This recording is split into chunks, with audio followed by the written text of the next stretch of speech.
जी,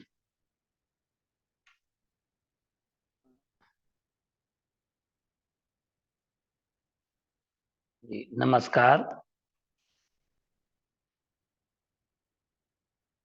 इस कक्षा में रिसर्च के विषय में हम आप लोगों से चर्चा करने जा रहे हैं।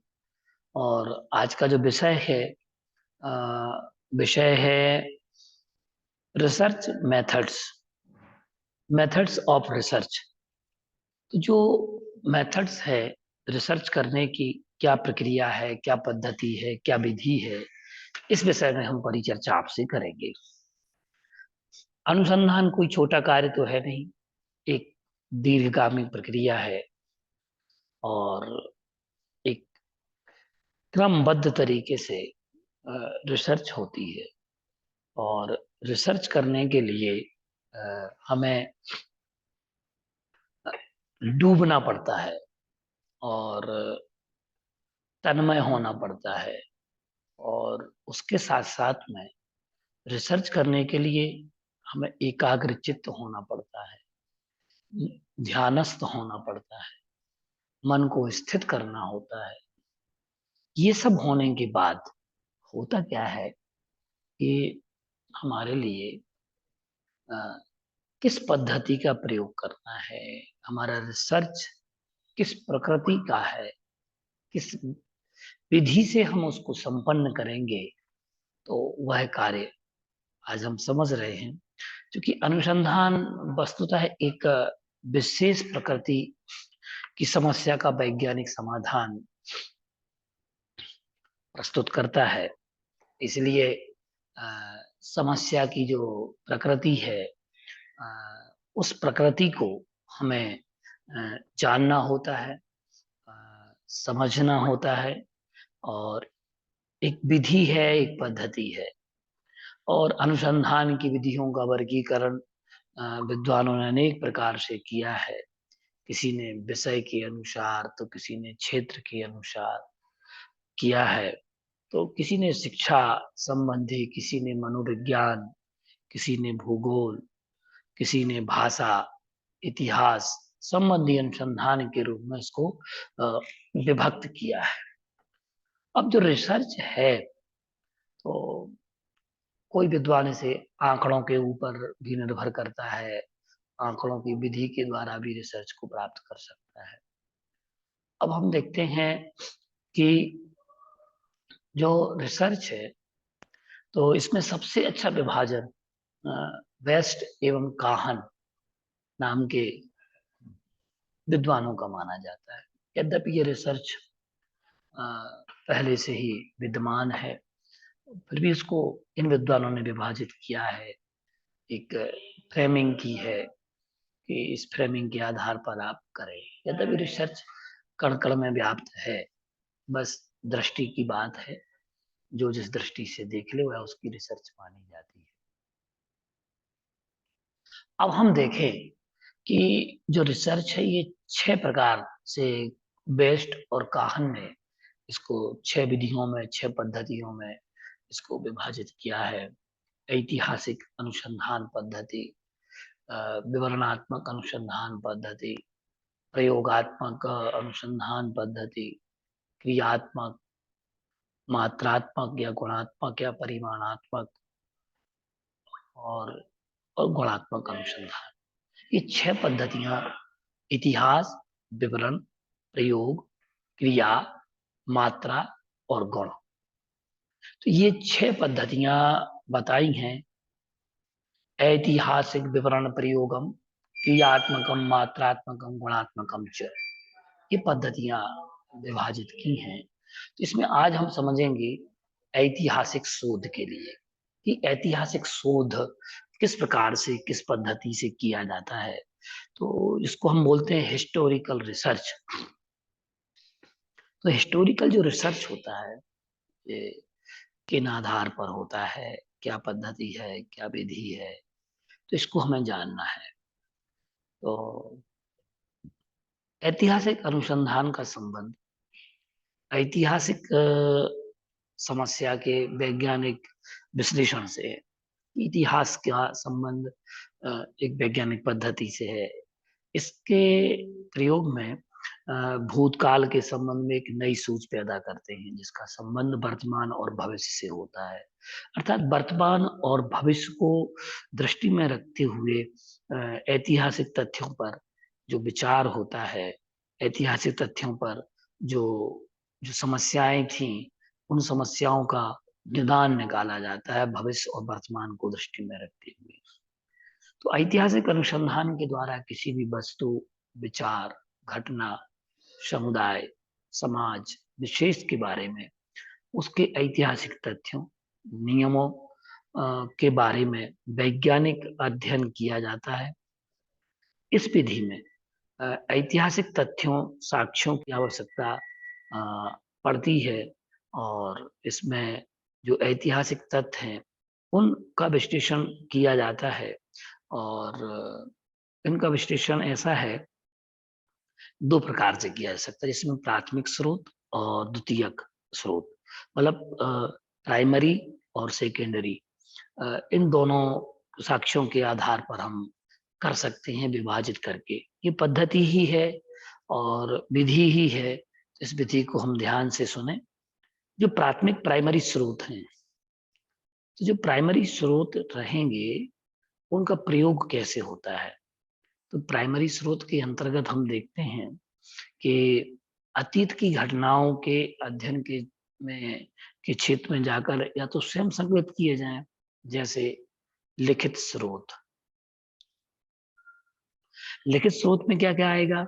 जैसे कि न्यायालयों के पत्र हैं, शिलालेखों के आधार पर आत्मचरित वर्णन, विज्ञापन पत्र, समाचार पत्र और वंशावलियां, ये इतिहास के इस पर निर्भर करती हैं कि जिनके माध्यम से हम समझते हैं कि न्यायिक जो मजिस्ट्रेट वगैरह के द्वारा, न्यायालयों के द्वारा जो पत्र, राजपत्र जारी किए गए हैं, तो उनमें कुछ उल्लेख किया गया है, तो वो भी इतिहास बन जाता है।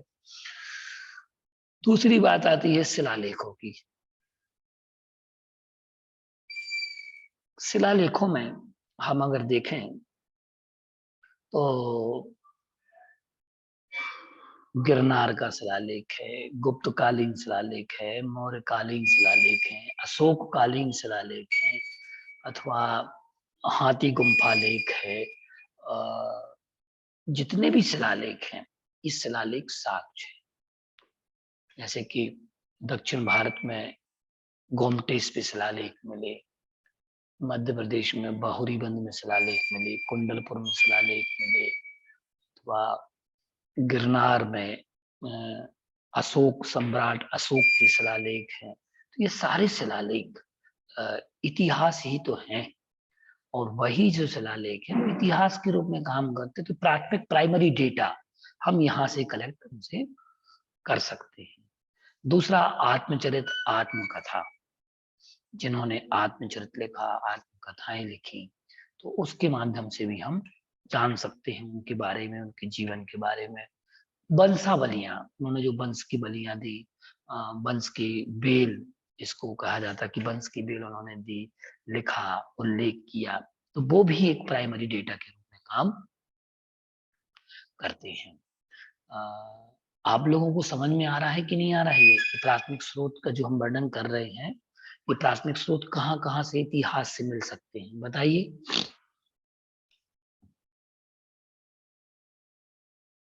बताएं, ये कहाँ कहाँ से बन, शिलालेखों के ये शिलालेख जो के माध्यम से ऐतिहासिक पद्धति चल रही है, तो प्राथमिक स्रोत लिखित स्रोत के माध्यम से मिल सकते हैं। अतीत की घटनाओं के, न्यूज़पेपर, मैगजीन वगैरह, बुक्स पूरा। चलो, इसके अतिरिक्त और भी जो उपलब्ध है वो बताएं। न्यायिक मजिस्ट्रेट के जो होते हैं, जुडिशियल हैं जो पत्र वगैरह, हाँ, उनसे भी हम प्राप्त कर सकते हैं। तो इन शिलालेखों के माध्यम से हम जान सकते हैं। ये लिखित स्रोत हैं। कौन से स्रोत हैं? लिखित स्रोत। हाँ, जो लिखे गए हैं। लिपियां कुछ भी हो सकती हैं इसकी, ठीक है ना, चाहे ब्राह्मी लिपि हो, अशोका लिपि हो, खरोष्टी लिपि हो, लिपियां कोई भी हो, ठीक है ना। तो वो लिपि से तात्पर्य नहीं होता है, लेकिन उनके प्रमाण दिए गए हैं। दूसरा, समाचार पत्र, विज्ञापन पत्र, उनके माध्यम से भी हम क्या कर सकते हैं, शिलालेख उनको प्राप्त हम कर सकते हैं। अब इसके बाद में हम देखें कि मौखिक स्रोत, लिखित और मौखिक। जो लिखित और मौखिक हैं, तो लिखित तो हो गए हैं, अब मौखिक में क्या है, जो श्रुत में परंपरा थी, एक दूसरे से सुन करके, सीख करके कुछ अनुश्रुतियां हैं, तो वो भी तो इतिहास है कि नहीं है, जो हम सुन करके आते हैं कि यहाँ ऐसी घटना घटी थी, आदि आदि, ठीक है ना। तो ये क्या है, एक प्रकार से लिखित, ये मौखिक है। जो भाषाएं हैं, कई भाषाएं, उनकी लिपियां हैं, कहानियां हैं, दंत कथाएं हैं, ठीक है, किंवदंती जिसको हम बोलते हैं कि किसी किसी तीर्थ क्षेत्रों पे अतिशय घटे, उन अतिशयों से संबंधित किंवदंतियां हैं, तो उनको जान करके, सुन करके उनको भी यहाँ पर निहित किया जाता। उपाख्यान है, लोक कथाएं प्रचलित हैं। तो ये जो कथाएं हैं, कहानियां हैं, आख्यान, उपाख्यान, दंत कथाएं, किंवदंतियां या दंत कथाएं हैं, ये सब क्या है, इतिहास के स्रोत ही तो हैं। तो वो ऐतिहासिक अनुसंधान में काम में पड़ते हैं। तीसरा जो आता है, वो आता है कलात्मक स्रोत। इसी के अंतर्गत, प्राथमिक स्रोतों के अंतर्गत कलात्मक सोर्स। कलात्मक कैसे, सिक्के, मूर्तियां, ललित कथाएं, ऐतिहासिक चित्र, तो ये सब कलात्मक स्रोत हैं। अलग अलग प्रकार की उनसे शोध किया जाता है कि ये मूर्ति यहाँ है, ये ये आदि योग की मूर्ति है, नग्न मुद्राएं हैं, जैसे कि हड़प्पा की संस्कृति में, सिंधु सभ्यता में जैनों की मूर्तियां मिल रही हैं, दिगंबर मुद्रा वाली मूर्तियां मिल रही हैं, सिक्कों पर दिगंबर मुद्रा के चित्र अंकित हैं। आइकोनोग्राफी, जिसको हम मूर्ति विज्ञान कहते हैं, तो मूर्ति विज्ञान से संबंधित जो जो आलेख मिल रहे हैं, वो सब ऐतिहासिक शोध पद्धति के सहयोगी हैं, प्राथमिक स्रोत हैं। तो ये हर पद्धति में, हर विधि में प्राथमिक और द्वितीयक दोनों प्रकार के, प्राइमरी एंड सेकेंडरी, ये दोनों प्रकार के सोर्स जो हैं, ये प्रयोग किए जाएंगे। तो प्राथमिक स्रोत एक ऐतिहासिक प्रदत्त मूल भंडार होता है, यह किसी महत्वपूर्ण अवसर का मौलिक अभिलेख भी होता है। तो इस प्रकार से इसमें प्राथमिक स्रोत, तो प्राथमिक स्रोत समझ में आ गए आप लोगों को, कौन जी कौन से भैया। हैं। हाँ, लिखित और मौखिक और कलात्मक, ठीक है ना। तो लिखित में क्या क्या है, मौखिक में क्या क्या है, और कलाओं में क्या क्या है, ये सब इसमें प्राथमिक स्रोत के रूप में हमारा कार्य करने में हमें मदद करते हैं। अब इसके बाद द्वितीयक स्रोत जो होते हैं, जो सेकेंडरी है, सेकेंडरी डेटा हमें देते हैं, तो वो जो स्रोत है, तो वो कैसे हैं कि किसी ऐतिहासिक तथ्यों की जानकारी मूल स्रोत से ना बनकर किसी अन्य स्रोत से प्राप्त करना द्वितीयक स्रोत है। मतलब उसके सहचर हैं, सहगामी हैं, सहचरण है, तो वो कहलाते हैं द्वितीयक स्रोत। क्या कहलाते हैं, द्वितीयक स्रोत। और प्राथमिक स्रोत की तुलना में ये द्वितीयक स्रोत थोड़े कम विश्वसनीय होते हैं, ठीक है ना। वो कम विश्वसनीय होते हैं, क्यों, क्योंकि किसी का जीवन, इतिहास, विवरण, संस्मरण इत्यादि द्वितीयक स्रोतों के अंतर्गत आते हैं।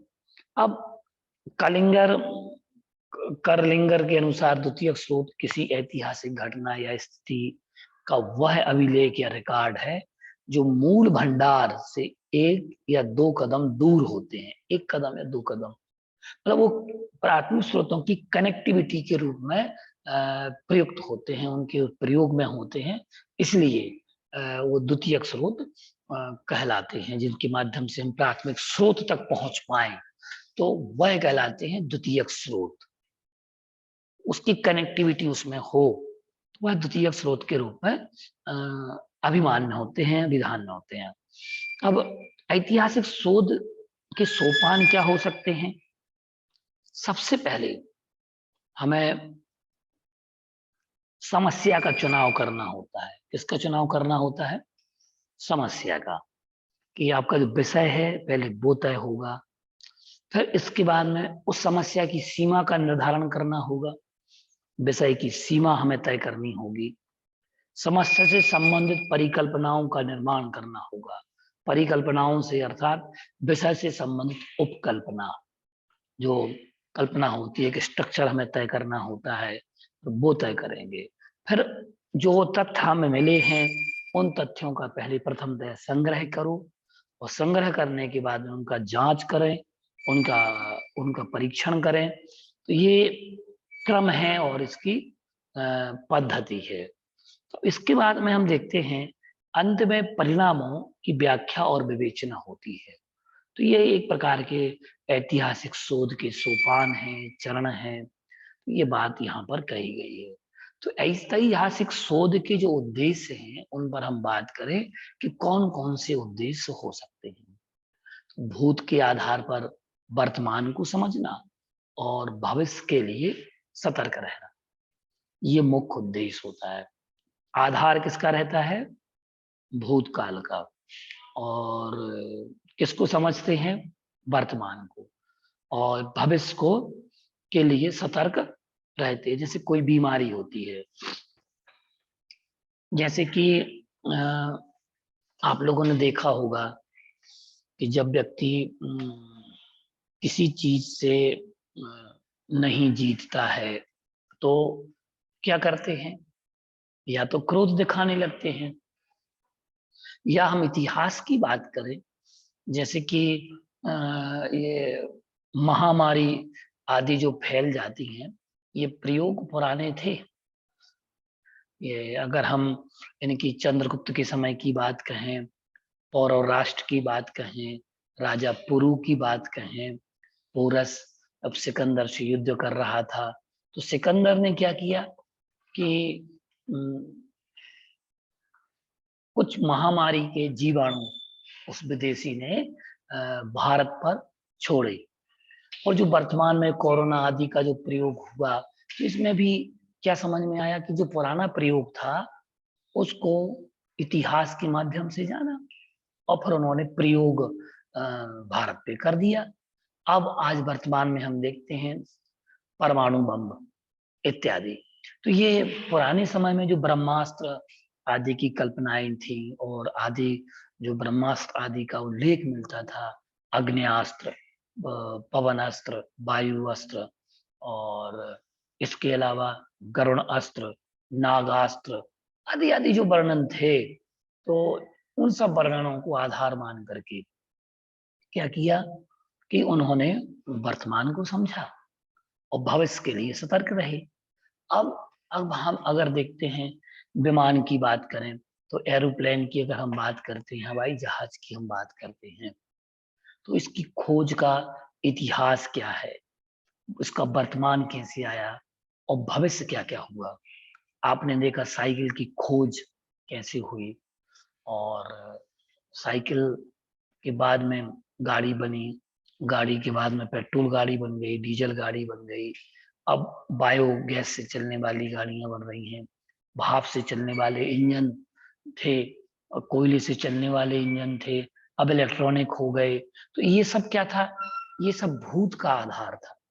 वर्तमान को समझा और भविष्य के लिए निरंतर खोज करते रहे। अब शिक्षा मनोविज्ञान अथवा सामाजिक विज्ञानों में चिंतन की नई दिशा दी जाती है। तो अब हम अगर देखें मनोविज्ञान की बात करें तो पहले की महिलाओं की स्थिति पुरुषों की स्थिति का मनोविज्ञान देखें और आज की महिलाओं की स्थिति का मनोविज्ञान देखें, दोनों में काफी अंतर मिलता है। क्यों मिलता है? क्योंकि इस पे निरंतर शोध होते रहे। कई राज्य ऐसे हैं आज भी वहाँ महिलाओं की स्थिति उतनी उत्तम नहीं है। बहुत सारे ऐसे राज्य हैं या यूं कहें कहीं कहीं शिक्षाओं के क्षेत्र में पीछे हैं, तो कहीं प्रथाओं की भरमार है, तो कहीं उन पर बंधन किए जाते हैं अथवा पर्दा में रखा जाता है। आदि बहुत सारी ऐसी प्रथाएं हैं, तो उनका मनोविज्ञान अलग है, शिक्षा का मनोविज्ञान अलग है। सामाजिक मनोविज्ञान की बात करें तो सामाजिक मनोविज्ञान के अंतर्गत हम देखते हैं सामाजिक शोध जो है, रिसर्च, ऐतिहासिकता की हम बात करते हैं तो प्राचीन काल की समाज किस संस्कृति को, किस कल्चर को मानती थी और किस प्रकार के वस्त्रों को पहनती थी, किस प्रकार के आभूषण हुआ करते थे, तो किस प्रकार की मुकुट की रचना होती थी। तो ये सब क्या था? इतिहास है हमारा। उस इतिहास को दृष्टि में रखते हुए आज जो फैशन डिजाइनर्स हैं, तो वो फैशन डिजाइनर्स क्या करते हैं? उन इतिहास के जो प्रयोग किए हैं उन्होंने वस्त्रों के, आभूषणों के अथवा भवनों के, तो उन पर प्रयोग करते हैं, डिजाइन्स का प्रयोग करते हैं, चाहे वह हमारे वस्त्र हो, आभूषण हो, सब पर डिजाइन्स का प्रयोग करते हैं। तो एक इतिहास था ये। तो उसमें सामाजिक, फिर उस समय का मनोविज्ञान क्या था वस्त्रों को पहनने का, तो ये सब वर्णन ऐतिहासिक उसके उद्देश्य हैं। भूतकालीन तथ्यों के प्रति जिज्ञासा की तृप्ति करना। भूतकालीन जो तथ्य हैं, कई ऐसे ऐसे राजघराने रहे हैं, उन राजघरानों का वर्णन अथवा उनके तथ्यों का, उनके किलों, जो किले बने बने हुआ करते थे, गढ़ थे उनके, तो उन गढ़ों के, किलों के वर्णन करना और उन पर शोध करना, उनकी जीवन शैली पर और उनके भोजन की पाक कला पर, ये सब जो है, ये सब इतिहास था। और उससे हम एक तृप्ति का भाव होता है कि हमने इस चीज को खोज लिया, पा लिया। तो ये इस प्रकार से वर्णन है। अब हम देखते हैं कि वर्तमान में सिद्धांत और क्रियाएं जो व्यवहार में है, उनके उद्भव, विकास की परिस्थितियों का विश्लेषण करना भी ऐतिहासिक शोध का मुख्य उद्देश्य रहा है। अर्थात वर्तमान के सिद्धांत, वर्तमान की क्रिया और व्यवहार में उन जो आज प्रयोग में ला रहे हैं, तो उनके उद्भव, विकास और परिस्थितियां, जैसे टाइमिंग मशीन की बात करते हैं, घड़ी की बात करते हैं, तो पहले कौन सी घड़ी होती थी? बताएगा कोई? टाइमिंग कैसे देखी जाती थी? सूर्य के द्वारा। सूर्य के द्वारा। तो सूर्य घड़ी थी। अगर आप लोग क्या नाम से वेधशाला बोलते हैं, वेधशाला, राजस्थान में, जयपुर में एक वो जो यंत्र वगैरह का वो लगा हुआ है, एक म्यूजियम टाइप का है, जिसमें सूर्य घड़ी, चंद्र घड़ी, ये सब उसमें दिखाया गया है, बताया गया है। तो वो प्राचीन सिद्धांत थे, उन सिद्धांतों का आज क्या उपयोग कर रहे हैं और उन सिद्धांतों को वर्तमान की कसौटी पर कसना और भविष्य की संभावनाएं देखना, यह मुख्य उद्देश्य रहा करता था शोध के लिए, कि ऐतिहासिक शोध क्या है। तो उस ऐतिहासिक शोध का उद्देश्य ही यही था कि उन पर रिसर्च करना, शोध करना। जैसे कि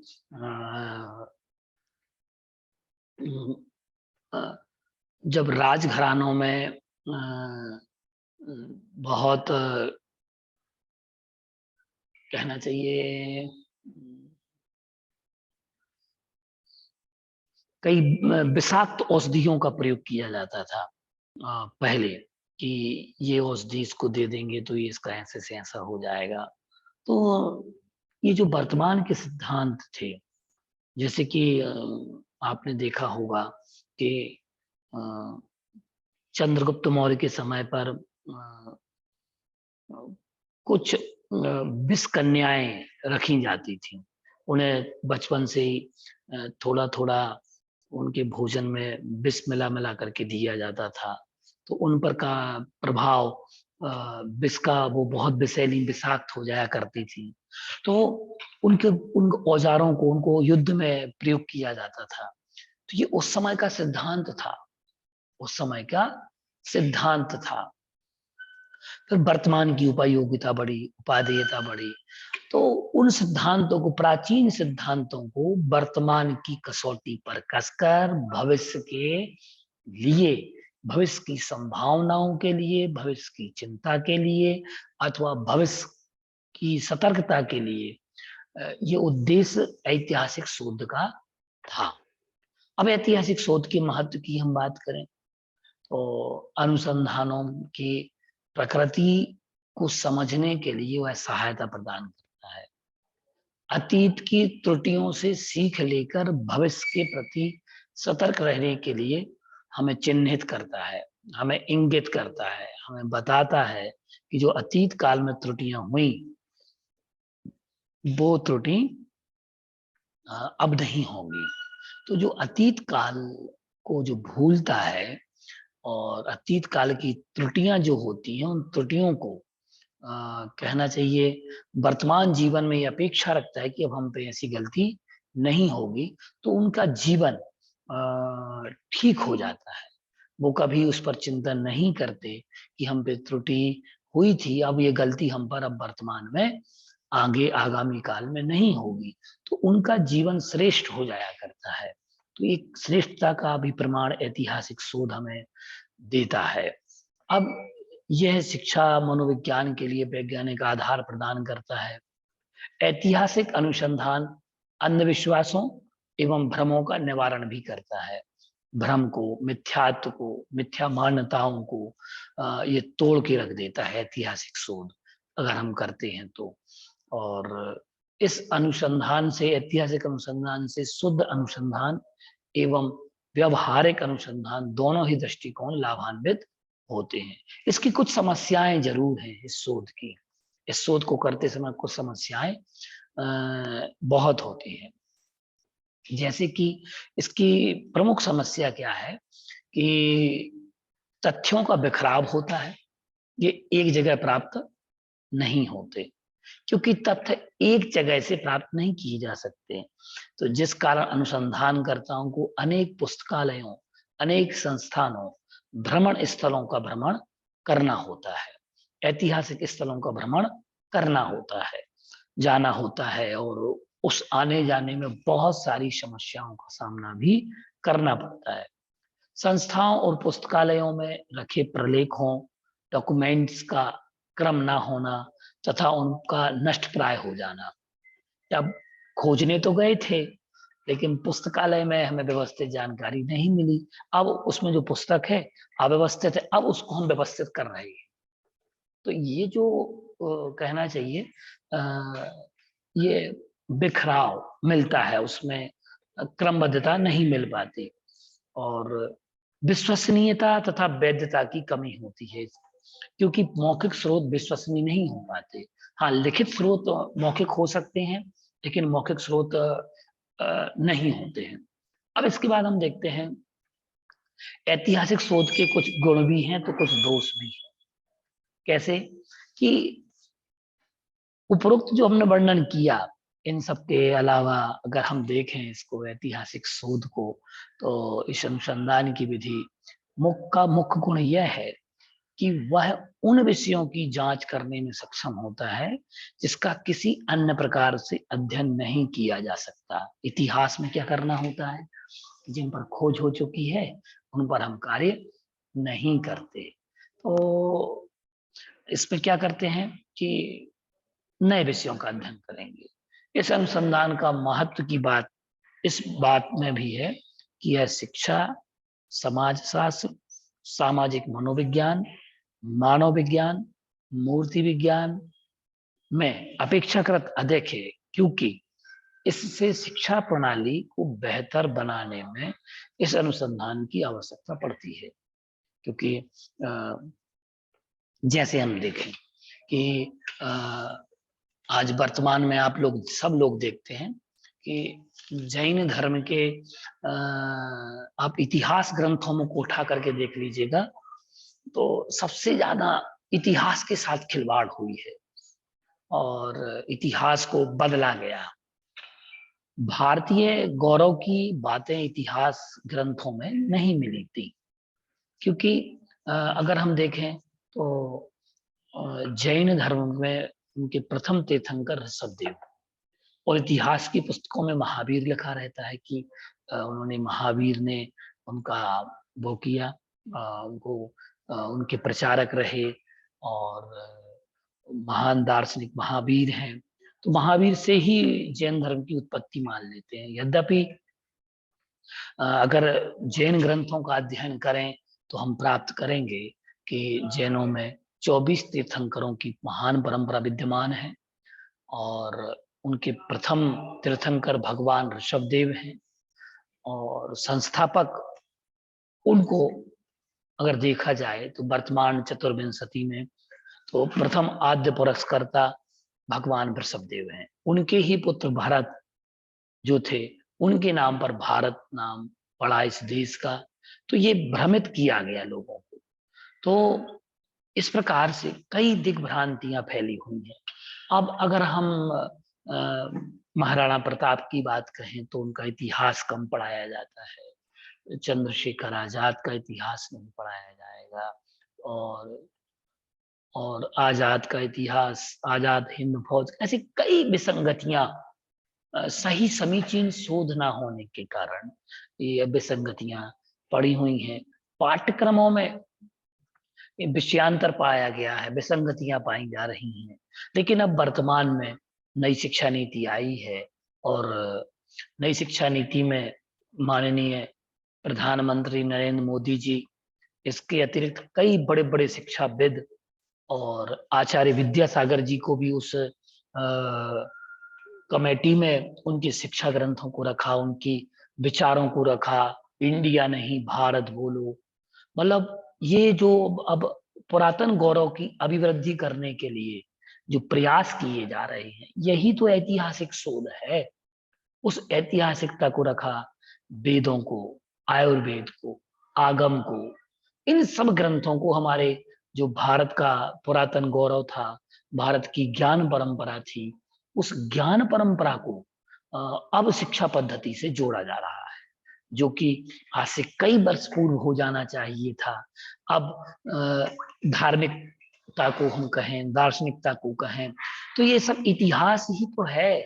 तो इस प्रकार से इस ऐतिहासिक शोध में मुख्य गुण यही देखें तो उसको, शिक्षा प्रणाली को ऐतिहासिक शोध के माध्यम से बहुत अच्छा बनाया जा सकता है। ऐतिहासिक अनुसंधान का महत्व शुद्ध एवं व्यवहारिक दोनों ही प्रकार से दृष्टिकोणों से सही है। तो पुरातन गौरव में अभिवृद्धि ऐतिहासिक शोध से हो जाती है। अब इसके बाद हम देखते हैं कुछ दोष भी हैं।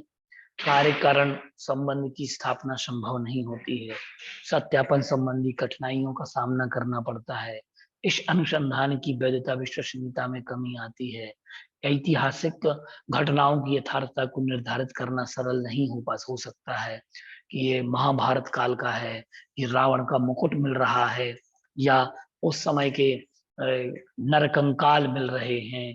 तो ये जब प्रमाण होगा, प्रमाणित होगा तब तो उसको प्रमाणित किया जाएगा कि उस समय के काल की गणनाओं को वर्तमान परिवेश में ढालना बड़ा मुश्किल सा लगता है और ऐसा लगता है कि कहीं ऐसा तो नहीं कि कपोल कल्पनाएं ही हो।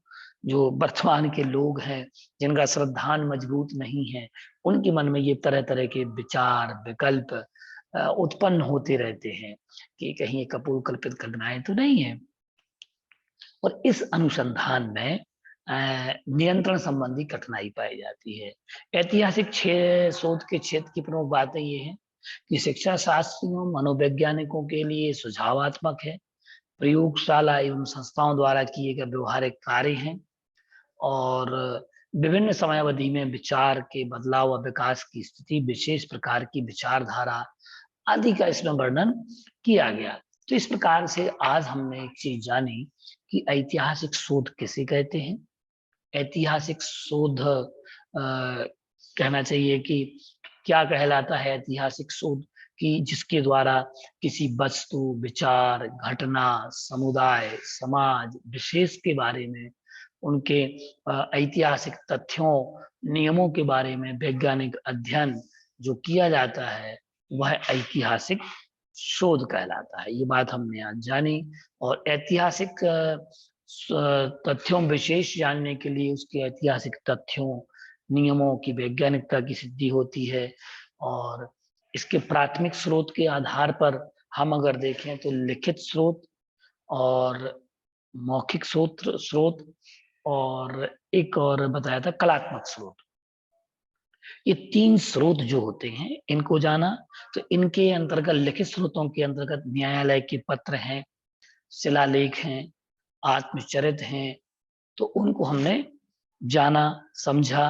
और विज्ञापन पत्र हैं, समाचार पत्र हैं, तो जो समाचार पत्र आदि हैं उन सबको हम जानते हैं। तो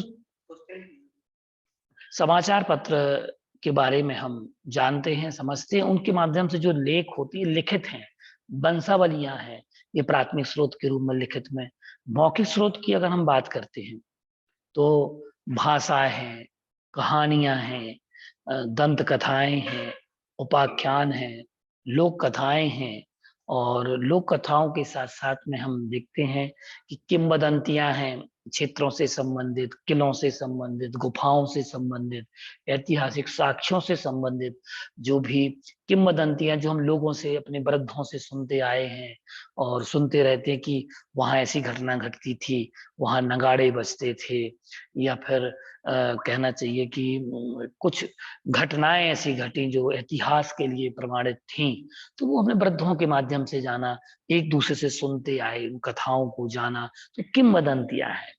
तो ये हो गया। कलात्मक स्रोत की बात अगर हम कहें, सिक्के हैं, हिंदू सभ्यता, सिंधु सभ्यता, हड़प्पा संस्कृति, मोहनजोदड़ो की सभ्यता के समय में जो सिक्के मिले, जो उस समय हमें कुछ मूर्तियां मिली, कुछ हमें प्रमाण मिले ऐसे, तो ये सब क्या है जो कलात्मक थे, ललित कलाएं थी, ललित कथाएं थी, ऐतिहासिक चित्र मिले, तो ये सब हमारे इतिहास को जोड़ने वाली है। अब इसके बाद हम द्वितीयक स्रोत की बात करते हैं। तो द्वितीयक स्रोत में क्या किया, क्योंकि ये प्राथमिक स्रोत को जोड़ने वाले होते हैं, तो प्राथमिक स्रोत को कनेक्टिविटी दो देते हैं, वो द्वितीयक स्रोत होते हैं। ये उतने प्रामाणिक नहीं हो सकते, इन पर निरंतर संधान करना होता है, निरंतर सोच हमें प्रदान करनी होती है कि ये जो तथ्य है उस द्वितीयक तथ्य हमें प्राथमिक तथ्य तक ले जाने का एक मार्ग प्रशस्त करता है। ये प्रामाणिक भी हो सकते हैं, अगर सही खोज हो गई तो प्रामाणिक है, और उस तथ्य तक नहीं पहुंच पाए तो उतने विश्वसनीय तथ्य भी ये नहीं होते हैं। अब अगर हम इसके शोध की सोपान की चर्चा करें तो समस्या का चुनाव है, उसकी सीमा है, सीमा का निर्धारण है, परिकल्पनाओं का निर्माण है, और तथ्यों की जांच है, मूल्यांकन है, पुनर्मूल्यांकन है, फिर व्याख्या, फिर विवेचना, ये चरण होते हैं। उद्देश्यों के बारे में हमने जाना कि ये भूत के आधार पर वर्तमान को समझता है और भविष्य के लिए सतर्क रहने के लिए हमें सचेत करता है। शिक्षा मनोविज्ञान सामाजिक मनोविज्ञानों को ही उठाता है और भूतकालीन तथ्यों के प्रति जिज्ञासा तृप्ति देता है। वर्तमान में सिद्धांत और क्रियाएं जो व्यवहार हैं उनके उद्भव, विकास की परिस्थितियों का विश्लेषण भी ये करता है। अब इसका महत्व की हम बात करें तो प्रकृति को समझने में हमें सहायता प्रदान करता है, सतर्क रहता है, भविष्य के प्रति वैज्ञानिक आधार देता है, भ्रमों का, अंधविश्वासों का निवारण करता है। तो इस प्रकार से हमने ऐतिहासिक शोध को जाना। शोधकर्ता के लिए अन्य कई समस्याएं आती हैं कि उसे स्थानों का भ्रमण करना होता है, भ्रमण करने के बाद में वो कई बार वो तथ्य मिलते भी हैं, नहीं मिलते हैं, पुस्तकालयों में जाता है और म्यूजियम्स में जाता है, तो कुछ तथ्य उसको क्रमिक मिलते हैं, कुछ नहीं भी मिलते, तो क्रमबद्धता हमें रखनी पड़ती है। तो इस प्रकार से आज हमने इस कक्षा में ऐतिहासिक शोध के इस विषय को समझा, जाना। आशा करता हूं कि आप लोगों को विषय समझ में आया होगा। आप लोगों को विषय समझ में आया कि नहीं आया? जी भैया, विषय समझ में आ रहा है ना? तो ये ऐतिहासिक शोध है। हाँ, अगली कक्षा में हम उसके